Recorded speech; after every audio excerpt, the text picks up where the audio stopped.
Welcome to the Glazier Nation podcast, where we uncover the best stories and the best practices of the glass and glazing industry. Whether you're a seasoned vet or just starting out your journey, this show's a great place for entertainment and a deeper understanding of our industry. I'm your host, John Spellman, and I'm truly honored to take you beyond the glass. Welcome back to the Glazier Nation podcast, episode 41. My guest this week is Tyler Hall. Tyler is the CEO and founder of Armor Apply and the Hall Companies. Tyler and I discussed his companies and the value he brings to project stakeholders as an independent rep. We also discussed how he helped grow a contract glazing company from 16 million to 41 million, and we discussed what it's like to work with your wife. I had a blast chatting with Tyler. Hope you enjoy the podcast. The Glazier Nation podcast is sponsored by Glazier Nation. You can check out all their offerings at glaziernation.com. If you're interested in sponsoring the podcast or other marketing opportunities, go to glaziernation.com/marketing. And if you have questions for me or you know someone that would make a great guest for the show, you can contact us on any of our social medias at Glazier Nation Podcast.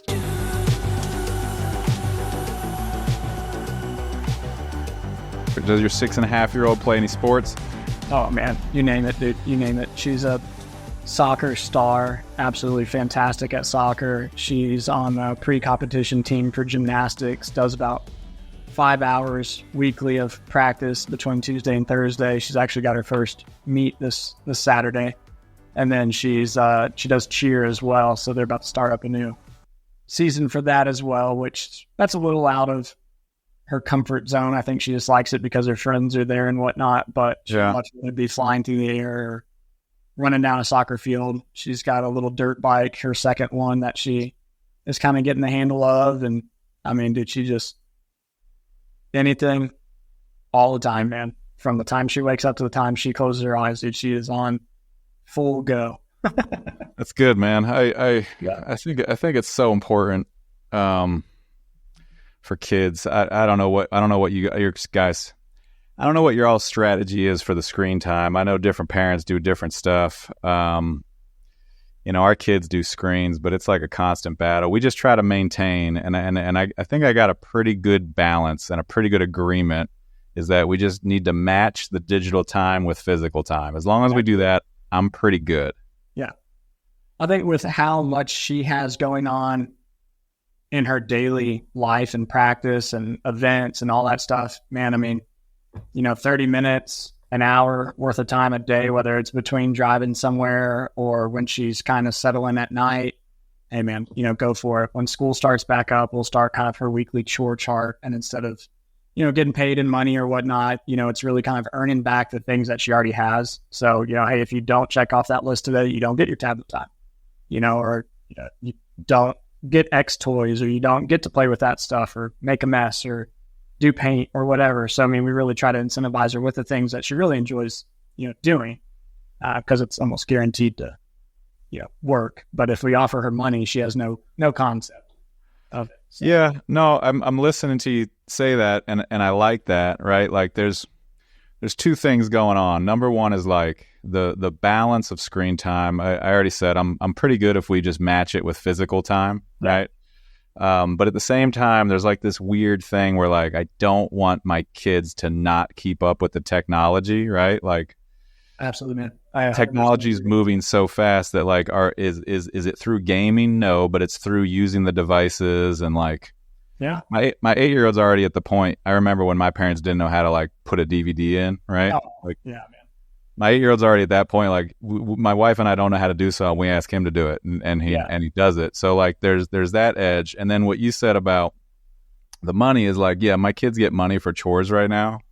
Like they'll do yard work, they'll pull weeds, and I'll give them money. I actually give them money based on the weight. Like they fill up a little trash can and they get money based on weight. But they both have like hundreds of dollars in their drawers that you're right. I'm not sure it has the right meaning. Yeah. There's not a single thing that she wants where she's like, well, you can use my piggy bank. Like, honestly, she's more altruistic than that. Like, we'll be like, oh, just messing with her. Oh, well, we can't do that, or we can't go there. Oh, that's a lot of money. And she's immediately like, oh, well, I mean, take it out of mine. Like, take my piggy bank. Right. And you're like, super sweet of you, but not the point that we were trying to get across. My kids are not as forthcoming with their money as that. They're still Scrooges with it. I don't think it's really set in yet because she's not into, obviously like we buy her clothes and all that stuff. So it's not like she's having to spend her money, right? So that value's just not there. She lost her second tooth a couple days ago, and what, $2 in the tooth fairy pillow, and she thinks she hit jackpot, and it's like, man, just. Well, she must not have heard the other kids talking about how much they get. That's the problem we always ran into is some kid blabbing about getting $10 or $20 from tooth fairy. Oh yeah, for sure. We're like, we're not hanging out with that family anymore. No, but we do it, incrementally. So first tooth was $1, second tooth $2, $3, $4, and we'll just keep on going until they're all gone and settled. So you're right. The circling back to the activities though, like that's key. Like, so you're doing it right. We didn't necessarily attack our summer correctly, right? Like in 3 weeks, my kids are going to be playing baseball and football, and this is not going to be an issue, right? This is going to be a non-issue. But right now, 102 degrees outside. Like mom and dad don't necessarily want to go outside. Yeah. In retrospect, we should have done an indoor sport. Like we should have done jujitsu or basketball or something, right? Yeah. But they don't have enough stuff right now. And circling back to getting the kids in the sports, and anyone that listens to this more than 2 or 3 episodes know that, you the first 10, 15 minutes of the show is usually about kids' sports. So here we are again. That activity and the parents that aren't getting their kids in that, I don't know. I don't know that they must just be doing unlimited screen time. And if you're a parent doing that, listening, if that's what you found that works, I'm not going to tell you how to parent, but yeah, it doesn't work for me. Yeah, I totally agree, man. I mean, our daughter's summer's been full of camps, whether it's gym camp, tennis camp, Bible camp. And she loves it. We were just talking about, hey, should we go somewhere for the couple of days that she really doesn't have anything before school starts? Doesn't really feel like, she's gotten much of that traditional family, summer. And you stop and it's like, she's had a hell of a summer. Like, yeah, I would love to go somewhere. Her, like, she probably just wants to go right back to camp. Like, she's great. Yeah. Tennis camp all day and, get to go to the pool twice during it and then tennis. I mean, yeah, what a life. We did camps. We did a baseball camp. They did a Bible camp. I'm talking against video games a little bit in this opening dialogue here, but today and I believe Tuesday and Wednesday, my older boy's at a Minecraft camp, which that's pretty cool. This was not like a dad pick, but mom won. It was a couple $100 to be in this camp, and mom won a registration somewhere. So he's doing that. And I mean, the fact that like universities and even, K through 12 are investing some major funds into like esports facilities and I mean, all the way to, scholarships and things of that nature. Dude, I mean, like you said before, like I don't want my kids to be the ones that are lagging in technology. Yeah. It's the way of the future. I mean, even into the construction industry, glass and glazing. I mean, I think whoever latches onto technology is, way ahead of the curve. And so, I mean, hey, the more tools and resources you can put in their hands now and use it the right way, not just to get by, kind of like what you were saying. Yeah. Or to keep the peace, but to really dig into, what does the future look like for these guys? Yeah. I think it's huge. Whatever that looks like to them, right? That might be Minecraft, that might be playing Barbie on there, right? It's all about, really at the end of the day, they're getting used to an operating system. They're getting used to working a machine, the dexterity, hand-eye coordination. I mean, there's a lot of things that go on behind the scenes there, but as long as they're not holed up in their room for, 12, 18 hours a day eating, hot Cheetos and, a 12-pack of cherry Coke, man, I'm good. Keep the technology going. And pace too, though. My cousin told me so. My cousin's got older boys, and I think maybe around when my 8-year-old was born, I had a conversation with him about that, about the screens and like how they handle it. And I was just curious, right? My boy was probably not even at the age where he could comprehend the screen, but his philosophy was just that he didn't want his kids playing games that don't end. And I liked that, right? Like that, because this is the problem we run into with the Minecraft. I like Minecraft because he's learning how to code. There's coding in it, right? So like, that's kind of his argument, I guess, right? But what I don't like is like when it's time to turn it off, there's always one more thing to do. Like there's no end. You can always do something else. Into that level, or the end of that series or whatever, right? Yeah. Unbeatable game, right? Yeah. So like we play MLB The Show, and at the end of whatever we usually play a 7-inning game, but like at the end of that, it's over. We can turn it off. There was an outcome, right? Sure.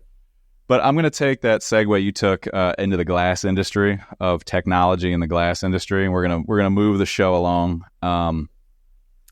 You, Tyler Hall, grew a glass company from 16 million to 41 million in 3 years. Yep. And you're not going to take all of the credit for that, but you were the driving force behind that growth. That's an insane amount of growth. Yeah, I would. I'm not going to discredit or take away from the organization as a whole. That business was founded in the early 1900s, was a generational business, and then sold to another generational business in the 70s, and really grew very organically over time, like a lot of glass shops that we know. Went from the mom and pop Main Street plate glass and mirror shop to auto glass, and then worked its way in a small storefront. Really built its back on national account work. Hundreds of big box stores across the country and the Caribbean, and then they really kind of came back and focused on DFW, having built a network of general contractors, estimators, pre-con, ops guys that were based in Dallas and were going to work for major local GCs instead of these national account style GCs, and they really grew very organically. And 16 million was no shake of the stick, man. I mean, that's a lot. Yeah, I wanted to point that out. Is like when you got involved, 16 million is not a small glass shop. Like that's already a big glass shop. And then just to reiterate, I didn't want to take away from what you did. I just wanted to acknowledge that was probably a team that 100%. Took you from 16 to 41. Into that growth. It was really, hey, look, they weren't starting from zero. Yeah. They weren't a new company by any means. But I always told, my boss, the owner of that shop, man, you're the biggest glass company nobody knows about. And mind you, we met when I was on the product side for Sage Glass, doing a couple projects here in the Dallas area. They quickly became a strategic partner of ours due to just their experience, their really solid field knowledge, and just easy to work with kind of guys. And even at that time, I told them, hey, look, you're the biggest glazier nobody's heard of or is hearing of. And so when I made the switch and was changing careers, if you will, he was one of the first guys I reached out to and said, hey, look, I want to be home a little bit more, and, you're in my backyard, and what do you think about maybe trying to work something out? And so I went on as a business development manager with them, really just ran sales, BD, networking, but was really the driving factor behind that growth was creating more face time for the brand. And explain that. Explain what that meant. What's more face time for the brand? Really getting to the heart of why and how are you one of the largest metroplex in the country's largest contract glazers, and not more people know of you.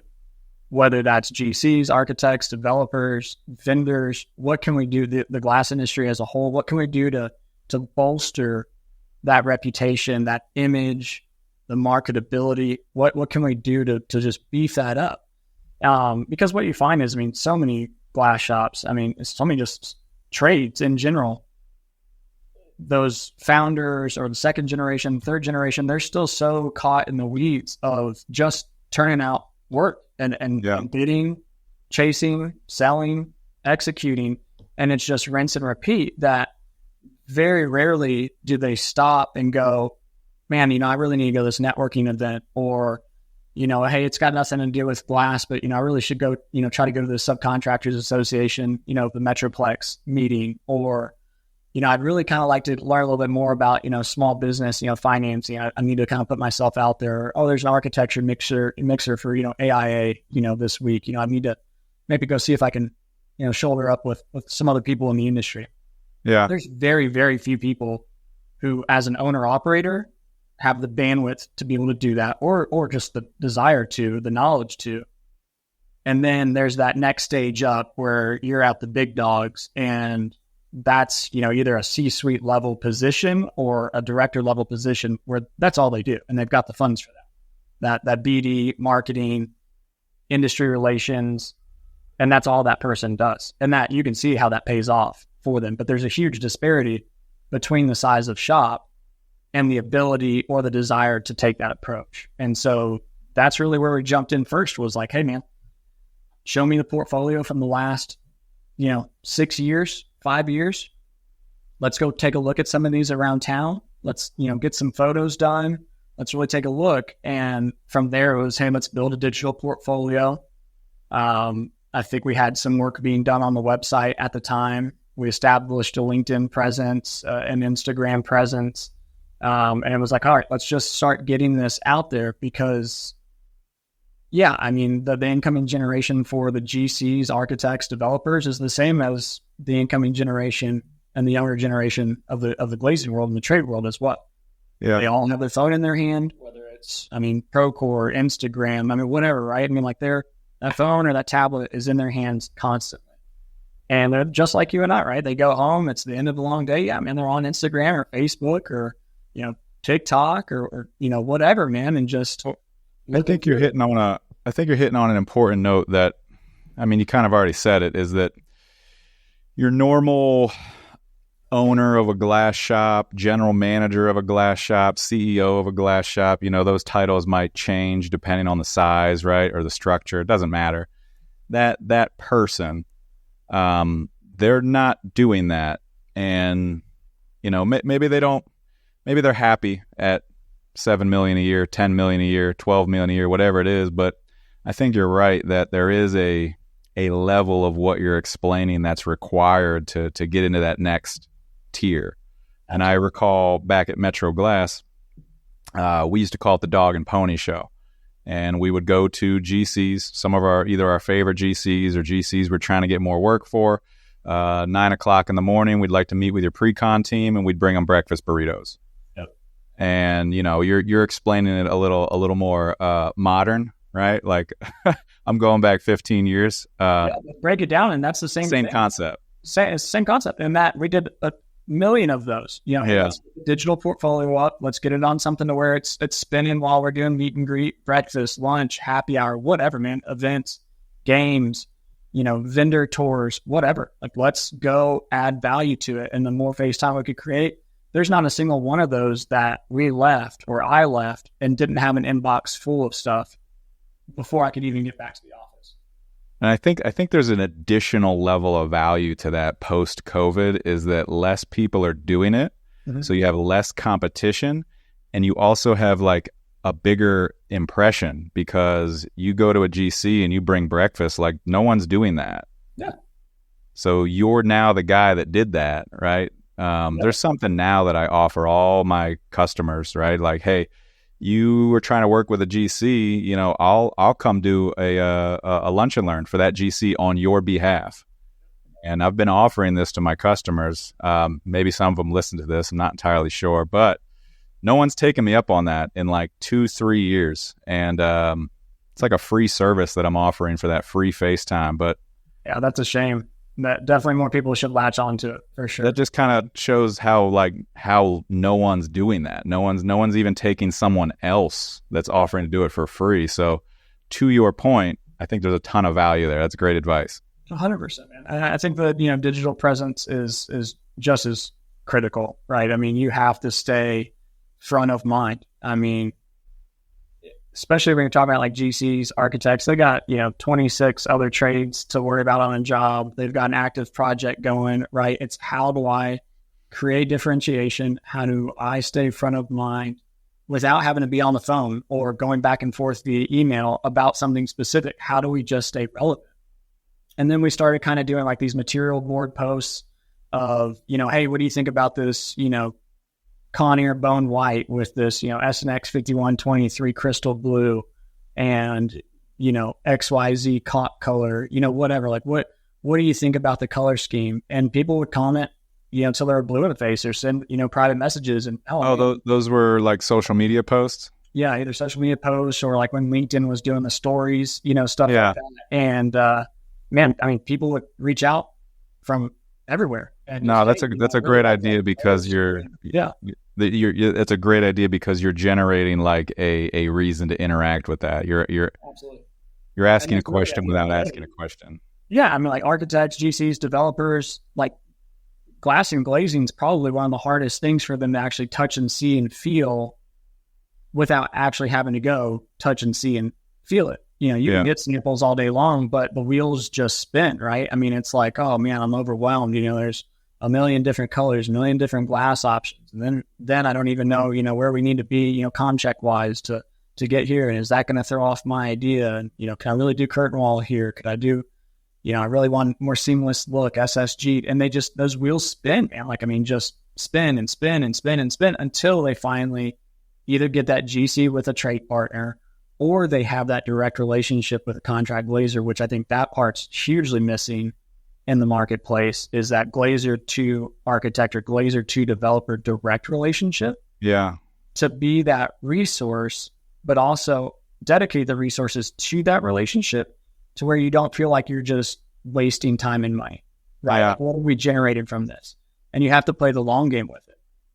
And sooner or later that architect or developer is going to go, hey, GC, by the way, we've already done, 6-9 months worth of, kicking around on a glazing scope with, X glazer, reach out to them first, or, reach out to them and see what they did over here at this building for this, sunshade design or this, garage screen design, reach out to them first and get some, get some feelers, maybe get some ROM numbers. And then it really just becomes a resource to the GC because they're going, oh man, my client is telling me to use those guys or telling me to call them. Not only am I going to respect that, but I'm also going to put value into that trade partner because they've already done 75% of the heavy lifting. Yeah, they know the project, right? But there's also this thing, right? Like if you are a manufacturer and you are basis of design, but there's 5 other alternates. Like most people just want to use the basis of design because it's kind of like what's already been chosen, right? You're rocking less boats. So if the architect already has chosen someone, quote unquote, right? The GC would love to just do that, right? He's just kind of doing what the architect wants or the developer wants. I think these numbers, 16 million to 41 million, speak for themselves to answer this question, but someone's a naysayer and, I'm not going to go do that. I'm not going to do the pony show, the horse and pony show. I'm not going to develop an Instagram, right? Like how much more negotiated work did you guys get? How much more of that did you get to replace like hard bidding work? Like did you notice a specific like growth in that area? Oh yeah. I mean, yeah. A lot. I'd say 25% of an annual backlog, thereafter was negotiated handshake work. And those guys that I'm kind of describing there are probably the same guys that are complaining about, oh man, I wasn't low, right? Like, yeah. So here's like a direct response that you could implement into your business to try and get away from that, right? To try and get away from that dogfight, elevate yourselves. We still had our bread and butter, work, right? Schools, churches, municipalities, where it was, lowest qualified bid, right? And you put a number on it and, go to bat. And that still made up a huge, huge portion of our backlog. Smaller contract values, some of that nature, but it kept GC relationships intact. It held on to valuable relationships. For most of us, who are familiar with any sort of, sizable glazing contract, we all know the ebbs and flows of those contracts and those projects and, the longer pay durations that everybody's dealing with nowadays and longer contracts and legality. So all that other bread and butter work, man, I mean, that fed payroll, it kept the lights on, it kept machines running, it kept trucks on the street while that other larger work that we were stepping into was coming to fruition and being executed. And that's kind of how we really grew that was we took, the $5 million job on the portfolio and pitched it, to get the $7 million job. And then that $7 million job to get the $10 million job, $10 million job to get the $12 million job.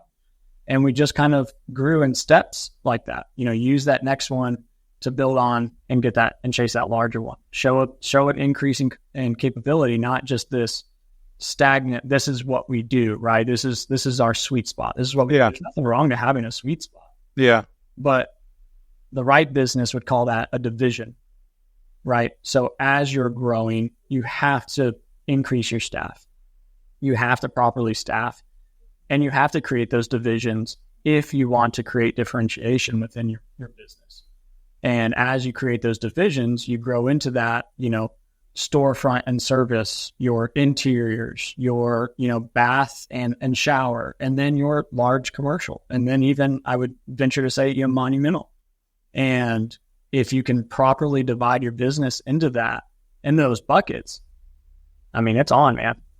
They each operate independently with some sort of string at the top, or a BD manager, pre-con manager, really running the show. But now all of a sudden you've got 5 revenue streams instead of just doing the same old thing you've always done. So that company, you parted ways simultaneously near the end or near the sale of that company. Correct. And I know you and I had talked off air. You maybe had some input on things they did right or wrong, and I kind of wanted to try and relate that to a listener in terms of maybe they're looking for an exit strategy, and maybe what should they avoid, what should they look for? I think that number one to me is that if you've got an organization that's not just a single owner operator or 1, 2-man, 3-man crew, it's a larger organization that's had the opportunity to kind of build itself out with staff, and you as an owner utilize that staff to increase the sale and visibility of your business. You have to, whether those people benefit from the sale of that business or not, whether they stay on, whether they continue, you have to engage those key and core people in full transparency and honesty prior to and during the sale of that business. You have to lean on whether that person's your GM now or not. If that's a person you think would be your GM whenever you are obviously stepping aside or in the future will be stepping away, if those people are teed up to whatever organization or entity is going to purchase you as, hey, these core people are here to run the business in the future, they know how it operates, then you have to pull them into those conversations. Sure, they may not benefit financially from it. They may walk away after the sale and go, man, I just don't want to do this. It's not the same. It's not the same as, when so-and-so, ran it or whatnot. Fine, let them have that decision, but they need to be a value input to the process, because there's a lot of things that owner operator may not be involved with anymore. They may not handle AR or AP. They usually shouldn't and don't handle HR. They've also done a good job of probably separating out operations. They're either really good at operations or they're really good at the sales BD side of it and the business ownership side of it. They've now got a BD or a marketing person. They've got a head of pre-con. They've got a head of estimating. They've got operations manager. They've got a shop manager. The right organization, as you're growing organically, you're adding all those key people to it. But those key people right there that I just listed, they have to be a critical part of that decision and that process, because somebody's going to come in and take over. They're going to have their own HR policies, their own HR rules, their own AR and AP, processes and reporting and their way of doing business. And it can't just be thrown into somebody's lap and, hey, sold the business, done deal in 2 weeks, and, we're switching gears. So are you bringing that from like an ethical standpoint? Like to your key people that have helped you grow the business. And I don't disagree with you. I'm just asking. I think it's both. I wasn't going there as ethics so to speak, but you're absolutely correct in saying that. It is. So what's the benefit for the guy selling the business to involve all of those people if it's not an ethics thing? It's just to understand the different parts of how it's grown, or I think it's one to wrap your head around and kind of, if you don't do it quarterly, monthly, weekly, annually already, it's okay, well, now is a good time to get a pulse check. I can quickly realize that maybe this person won't stick around. Hey, you actually don't sound too happy about this. What's your reservation? Or, you name it, but it's a good time to dive in deep, knowing that ultimately, right, this is the end goal. I'm going to sell my business. I plan to retire in some form of fashion, but ethically, I think you owe it to the ones who helped you get to a point of being able to get a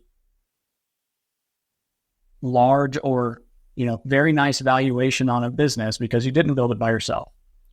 Yeah. You've built it on knowledge, experience, and resources that you hired for it, right? I mean, you chose to bring those on. You needed it. But also knowing that if you're going to hand off this baby that you've raised and devoted time and energy to, when you first got into it, you were out in the field, setting glass, cutting your hands, sweating it out and doing all the hard stuff, and you watch that baby grow and now you're about to sell it off. I'd also want to make sure that it's handed off right with my key trusted people still in place, and it really truly being able to continue as business as usual. So kind of twofold there. One, like legacy, right? And then the other one is making sure the people you're selling it to are kind of getting what they're bargaining for.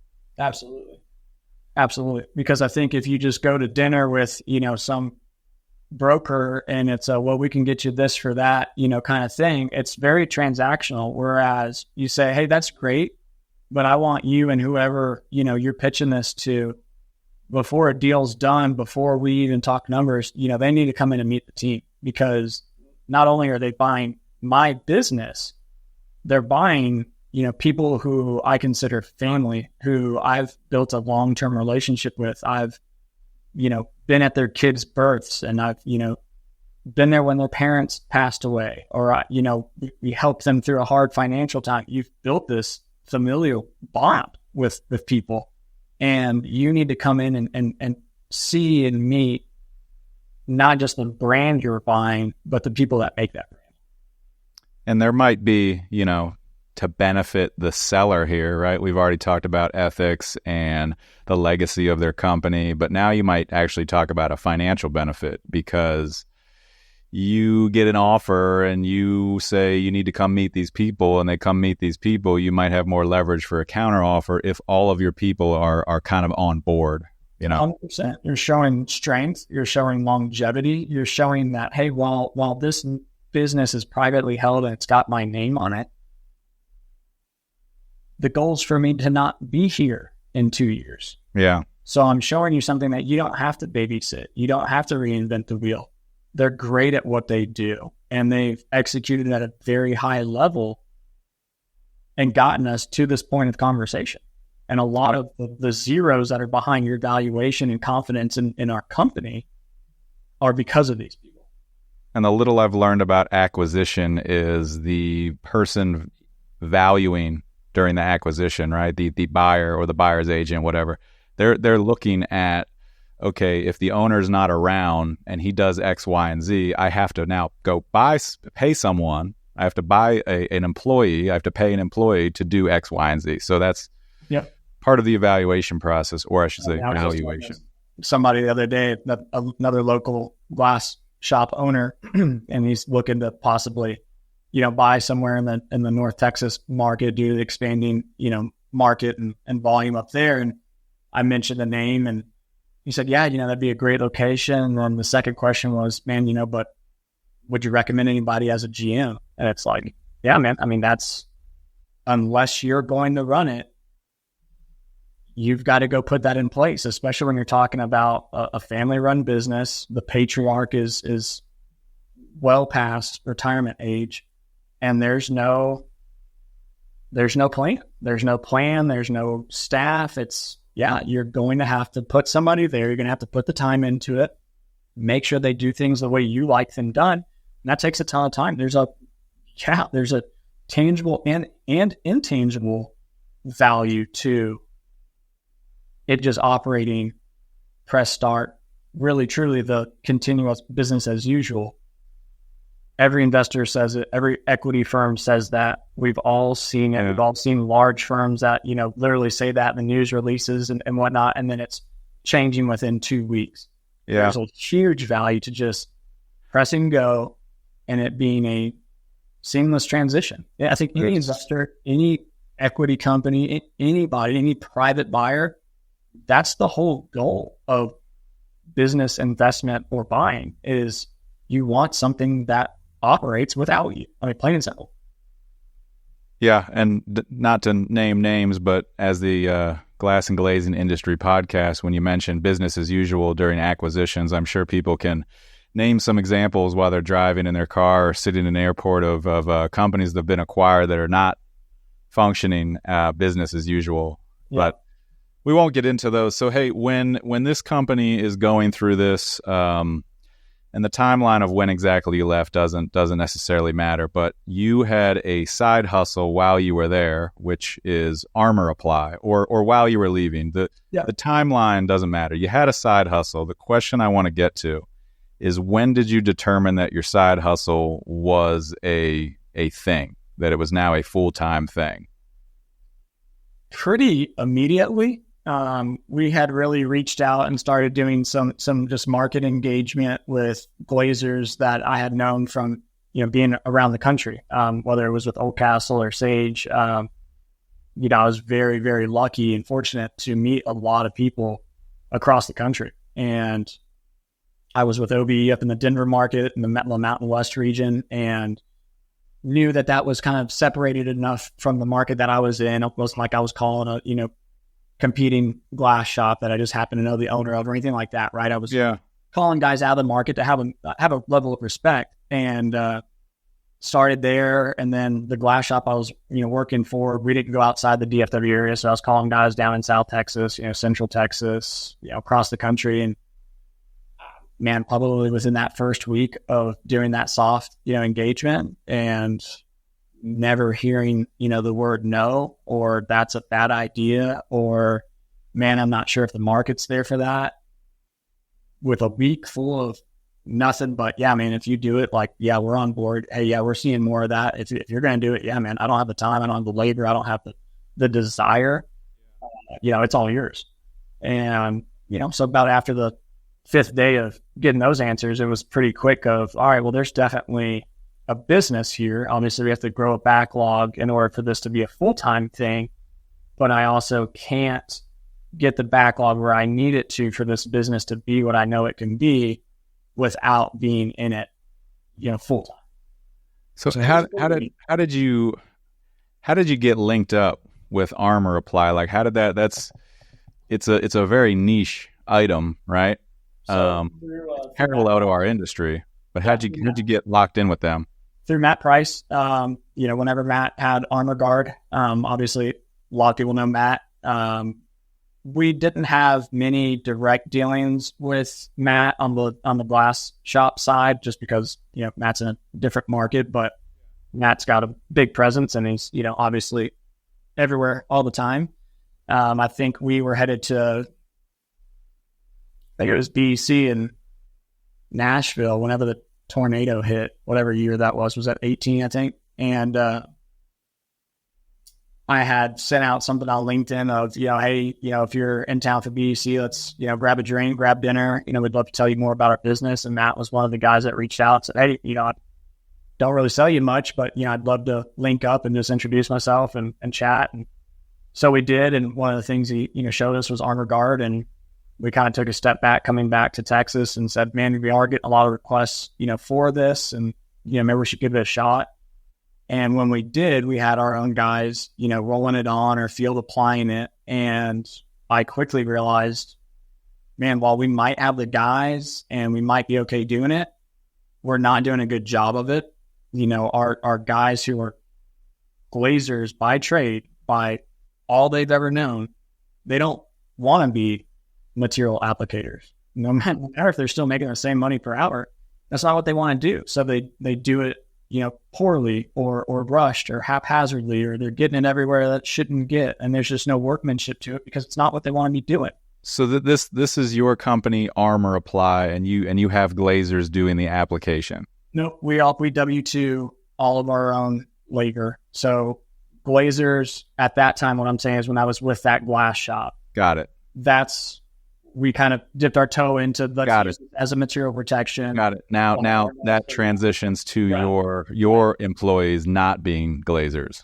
Right. And so, and really that's kind of our value proposition is like, look, you guys stick to glazing and we'll handle the protection. Yeah. You've heard it a million times. Look, the labor market, wage rates, insurance, everything that goes into that portion of overhead is skyrocketing, and it's getting harder and harder to find. So it's like, man, if you don't even have the glazers that you need, you sure don't have the people that you need to sit over here and mess around with protection. Yeah. So let's take that off your hands.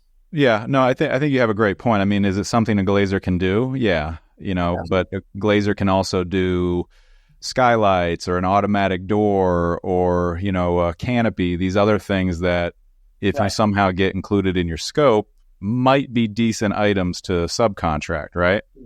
Yeah. So I think it's a great idea. I think to that same notion, right? A GC could also, and not downplaying glazing, a GC could have, a number of different trades install glass and glazing systems. And we see it all the time, nail thin windows, just regular windows. I mean, right, they could try their hand at just about any scope they wanted to, but it's just about not wanting to. I mean, that's not what they're good at. It's not what they're there for. It's not their expertise. Let that person handle that. Exactly. So that is Armor Apply. And then when does the Hall companies come about? It's about 3 months after we incorporated Armor Apply. So Valentine's Day of 2022 was when we went live with the Hall companies. That had kind of been in the works too. I think I kind of had told you offline of, that there was the mindset of, hey, look, if we're going to be in front of people pitching Armor Apply, we might as well be pitching anything and everything else, right? What do you need? And so we just said, let's go for it. I mean, what's the worst that could happen? We're already in these guys' offices. We're already in here talking to them about one thing. Let's talk to them about two things. Well, I think there's a value to the rep. The independent rep, right, that has multiple lines is all the time. I have architects that ask me glass questions, right? And like I know a little, right? But I'm a metal rep. Right. So if it's a super low hanging fruit question, I'll usually just answer them. But any further than that, I don't. Just like we discussed division of labor between guys putting on armor guard versus guys installing curtain wall, I don't want to put myself too deep in there, so I'll send them to a glass rep. But the value of being able to say, yeah, I got that, I have that, I have those people behind me for all of those lines when you're in front of someone, I get it. Now, the sales rep in general, and this will kind of be related to, I think this will be related to where we were talking about the value of the social media presence, the value of the face-to-face interactions. Your modern day sales rep, right? Like why architect could just go to a website, right? They could get the details they need. They could get the system they need. They could get the product, the warranties, all that stuff. What's the value of the modern day sales rep to maybe not just the architect, but to some of the other stakeholders too? Well, I mean, I think I could go to the grocery store and get a steak and cook it, but, there's a different level of experience to go into, Del Frisco's and having a memorable experience. Whether that food on paper actually was even good. You walk away 90% of the time going, man, that was great. Whether it sucked or not, you walk away going, man, that was great. It's a great experience. The environment was great. Music was great. That waiter was great. You rarely ever even talk about the food when you leave. Man, yeah, that was great. Good food. Yeah, good steak. The experience is what matters, because just like we've been talking about, that architect only has so much bandwidth. They don't know everything there is to know about everything there is to know. And yes, while some large firms have people that are building envelope, specialists and, wall construction, specialists, flooring specialists, et cetera, et cetera. 75% of the architecture firms across the country do not operate like that. They're very much like the glass shops that we were just talking about. They're owner operated. They're single people. They're husband-wife team. They're father-son team. I mean, whatever. But 75% of them are small shops that don't have the bandwidth. And I tell people all the time, people don't know what they don't know, and they don't know who to go to if they don't know. So you have to be there. And if you create that experience, that tailored experience for that 75%, they're never going to use anybody else. They're only going to use you. I mean, how many times do you get it where, hey, man, I really appreciate it on that one. Hey, I've got this next one. Hey, they're building another building. We really would like to utilize that same system. Really enjoyed the experience. And they'll be honest with you, right? Hey, I didn't really like the way that, kind of looked and turned out, but that's on me. I don't think I should have gone with that big of a, sunshade, or, hey, I don't know if I really ended up liking that pattern, in the screen or whatnot, but hey, I still really enjoyed the experience, really enjoyed the company that we did it with, but let's maybe look to do something different on the next one or on this one. And, so yeah, I think the rep, one, you bring a level of tailored, specific knowledge and experience, but you bring a customized approach to one division out of several that has to be managed on a job. And it feels turnkey. It feels bespoke to that architect and to that owner. So I think that's really first and foremost our responsibility as an independent rep. And that's kind of our tagline: design focused, solutions based. We want to call you up and say, hey, I saw this job come up and, I really like it. It looks like a great job, but hey, I think I've got something that could maybe get that, window designed a little bit more economically for you, or a little bit more turnkey, or hey, have you thought about doing this as the install method versus this, or, hey, do you really think you need a, 5-foot sunshade? Let me kind of show you what we could do with some shading and some glass options, and maybe lower that down for you, because bringing the glazing subcontracting experience to the table, look, I'm going to tell you that looks great on paper, but when we start to hang this, or they start to hang this 5-foot wide sunshade, I'd love for you to be out here and see how that goes. Or when that budget comes back into the GC and you go, oh my gosh, why is my sunshade so outrageous? You're going, yeah, man, you ever had to have 2 boom lifts, and 10 guys lifting up a, 50-foot run of 5-foot wide sunshade? It's more than that. So you're bringing that experience and that knowledge to the table going, that probably going to cost a little bit more to install, or, hey, look, these are maybe some of the nuances that you're not thinking about, having to install this system, or, hey, that glass is, 6 foot wide by 14 foot tall.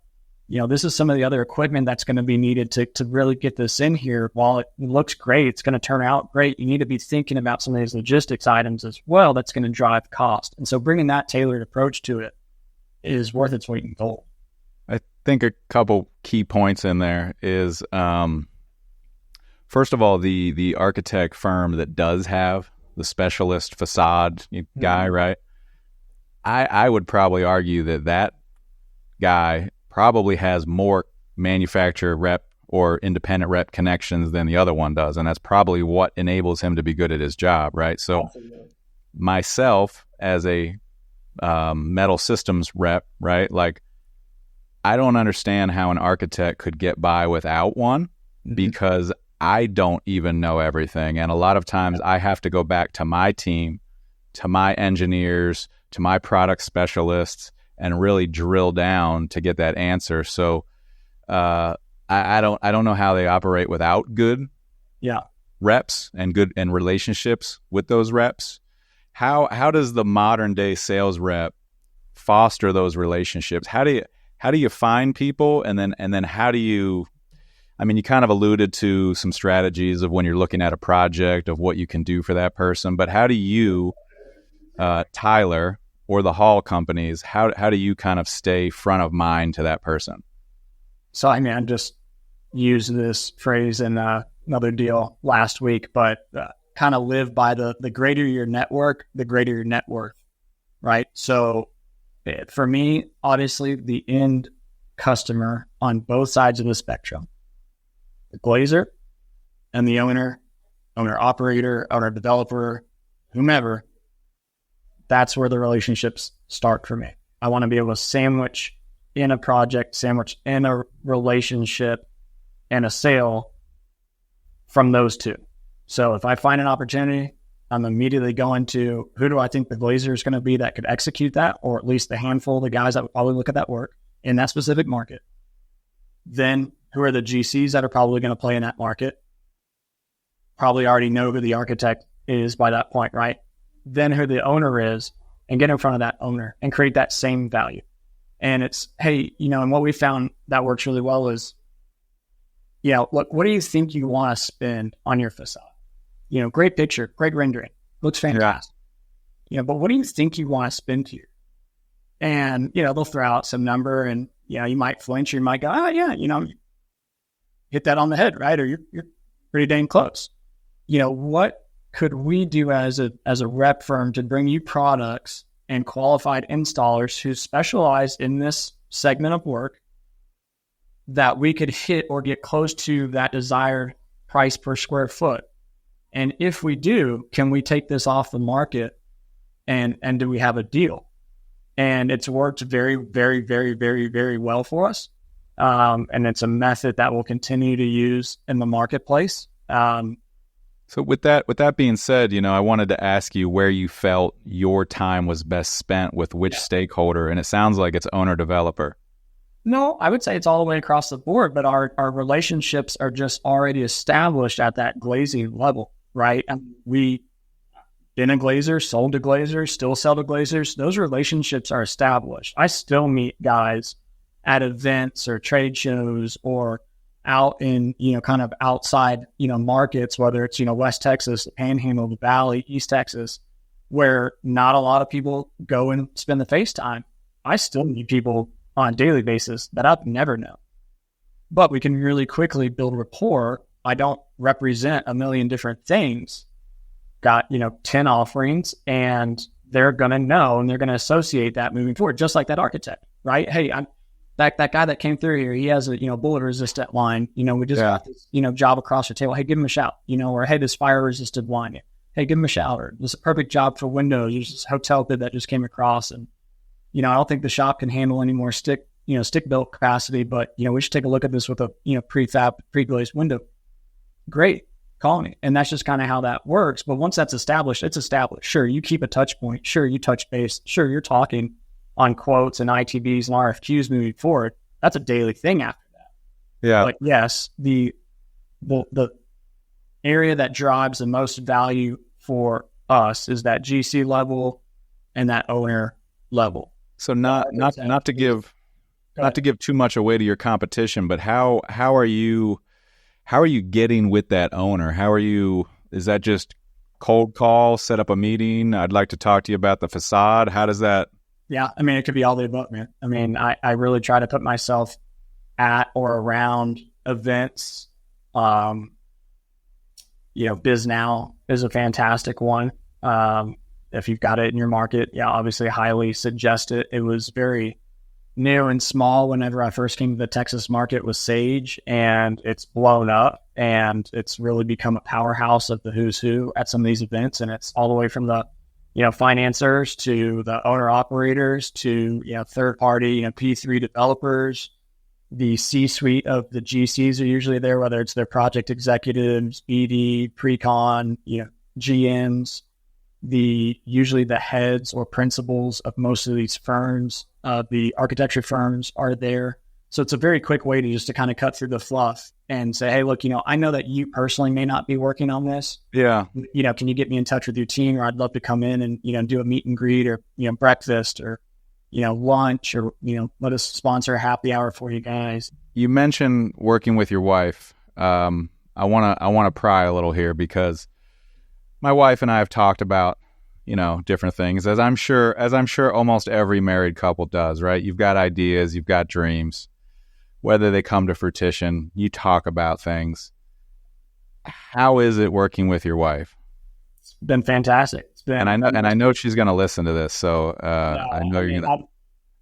I've felt like it is, but it's been fantastic. It's been almost a month, now that she's come on board, and she doesn't have experience in the glassing glazing world. She was HR director, and is very much the black and white person. I'm very much the gray person. I'm very much the sales and BD mentality and mindset and personality, and I grew up waiting tables and bartending and all that stuff, and I loved all that. That's probably where I would say I got more experience than anywhere was doing that stuff. And Frances is very much black and white. She's process oriented. She's very much operationally driven.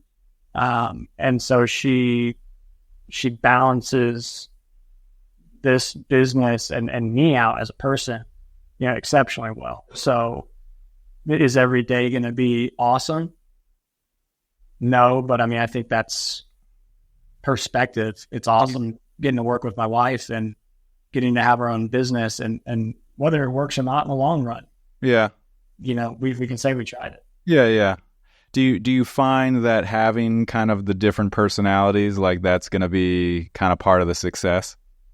100%, because it very immediately separates the business, which is critical.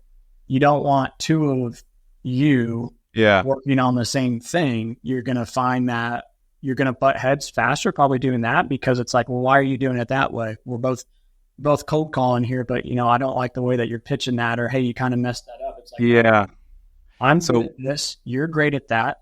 Let's literally draw the line there, and you handle that so that I can have more time and ability to do what I'm good at. Yeah, that's great. And that aligns very well with episode 39. We had a guy, Nick McGowan, CEO Advantage Drafting, a business he started. And I was really prying the whole episode for business advice, entrepreneur advice. And he mentioned something very, very similar, is that like if you were going to start a company, because I asked him, he started a company with like a friend or something. And I said, well, how did that go? I've always heard, you're not supposed to do that. And he said, well, yes and no. He said, if you do it, you need to have two different skill sets. You don't want two people, exactly how you just described it. Tyler, is there anything else you want to throw out there? Man, not that I can think of. I know we've checked a lot of boxes here. I appreciate, being on and your time, and, thanks for allowing me to share a little bit about, me and us and businesses. Yeah, of course. It was my pleasure, man. You have a great night, all right? Awesome, John. Thanks again, man. Appreciate you.